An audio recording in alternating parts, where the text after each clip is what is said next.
Hello everyone, and welcome to the next installment of the Teaching the Curriculum Through Food video series. In this video, we're going to explore different ways to build food literacy activities without actually bringing food or tasting into the classroom. These ideas and concepts should be suitable for students from kindergarten to grade 8 and should be easily adaptable. We've used examples from our own programming, which you're welcome to borrow, steal, or adapt in any way. Food-themed activities don't actually need to use food to be successful. In fact, just talking about food positively and trying to expose students to a variety of new foods is valuable in building food literacy. So the first activities we'll talk about have a focus on food language, also using food reviews and food memories. These activities can be appropriate and adaptable for kindergarten up to grade 6 and potentially even further up to grade 8. The objective of these activities are to help children begin to think about tasting new foods in a constructive and positive way. These activities are meant to encourage a positive food attitude for children and consider the role that food plays in their lives and their memories, or simply beyond fueling their bodies. The importance of how we use language when we're discussing food is incredibly important to children. So for this activity, we're going to explore language and how we approach new foods. Possible curriculum connections could involve literacy and developing vocabulary, communication, writing, as well as sensory exploration. The food literacy connections can relate to food language, your self-efficacy and confidence, and developing positive food attitudes. In our experience, many students and grown-ups have never learned to taste food properly, which sounds funny to say, but it's true. Many people decide whether they like or don't like something before actually examining the qualities of that food.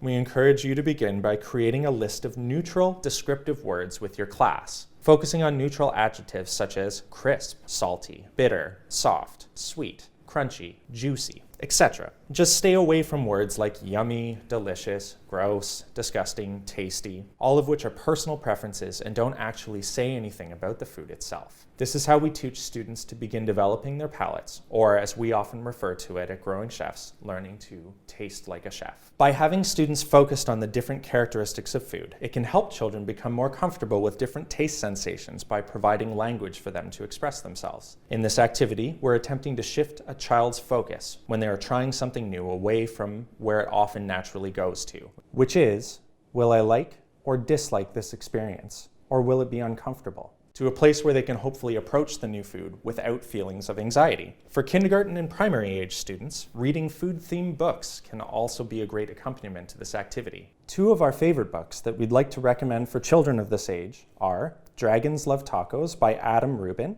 We love this book because of its use of language around foods throughout the book. And Tops and Bottoms by Janet Stevens, which we love because the plot is driven by the different ways that fruits and vegetables grow.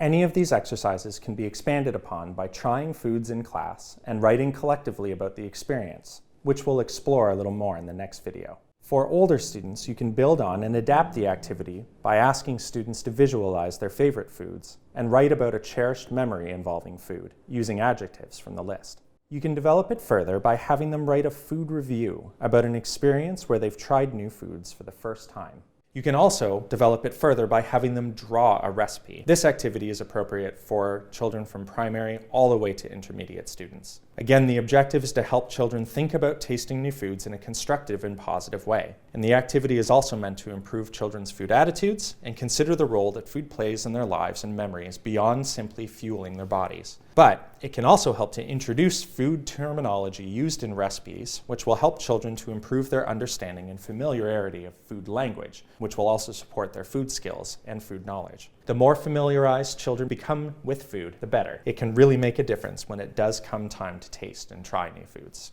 Having students draw or create a visual version of a simple recipe like a comic or an illustrated story can be a fun avenue to help students explore cooking methods in a way that doesn't involve food preparation in the classroom. For younger students, we recommend looking at the Molly Katzen cookbook series, including Salad People and Pretend Soup for inspiration. For older students, we recommend The Silver Spoon for Kids or Chop Sizzle Wow.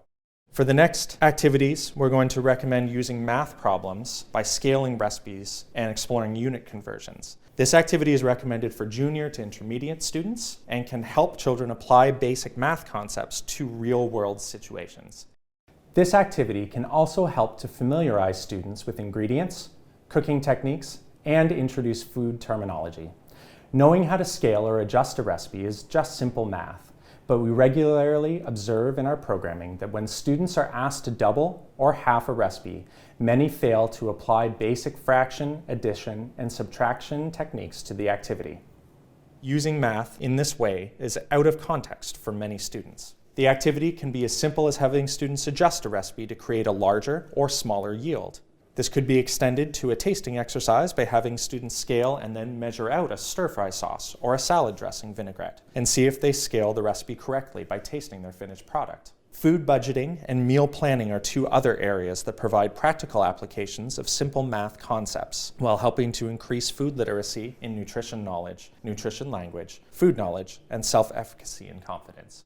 At Growing Chefs, teaching food systems and understanding our place within them is at the core of all of our programming. Exploring the concept of food systems in the classroom is an incredibly important aspect of developing food literacy. Possible curriculum connections exist in literacy and science, but it's in social studies where food systems really align with the curriculum. From grade 4 to 8, students will begin exploring concepts such as issues and challenges associated with balancing human needs and wants and activities with environmental stewardship, global issues of political, social, economic, and/or environmental importance, and the impact of human activities that change the physical environment. There are so many ways to explore food systems in the classroom without using food as an example. We're going to give some guiding questions just to get you started. For example, you could trace several ingredients through the food system, exploring their entire journey from farm to plate. You could ask questions such as, where is each ingredient grown? It's a good idea to use examples both that are grown locally and items that are produced in other parts of the world. And we can ask, how does it get from where it is grown to where we access it? What are the different roles that people play in each part of the food system? Has the ingredient or food been processed or transformed from where it was produced? And what types of food transformation occur for different ingredients? For example, wheat to flour, raw milk to cheese and yogurt, berries to jam, etc. Food production is one of the biggest ways humans impact climate change and affect the physical landscape of the earth. Students can research agricultural processes and practices that are used throughout the world and their impacts on the natural world. Students can explore how their own food choices positively and negatively impact the environment. Students can explore differences between local food systems and global food systems, as well as communities that rely on each of these. Remember to consider the diversity of food systems and how this might look different from region to region. Using the book Hungry Planet, What the World Eats by Peter Menzel as an example, you can explore what people from different parts of the world eat and what foods they have access to and how that shapes their lives.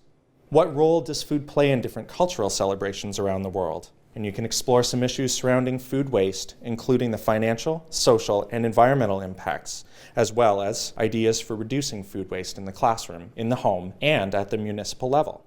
You could research local policies and programs aimed at reducing food waste and get involved and advocate for solutions and programs that reduced food waste at a municipal level. And finally, you can explore various food preservation techniques, how they were discovered and have evolved over time, as well as how they're still used today.